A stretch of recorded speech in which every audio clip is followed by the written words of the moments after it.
ও mummy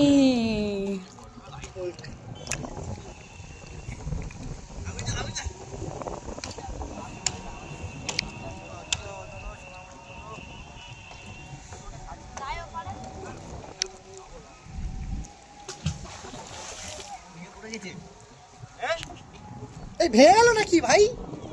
হ্যাঁ, আরে বল পালাবো এখন, উঠি সময় আছে। ওখান থেকে ওরম করিসনি, উঁচু করে নে, ভিডিও ভালো হচ্ছে না। তুই কি ঝাঁপ দিবি? তুই এক কাজ কর, তুই একটা সেলফি বলছে হ্যাঁ।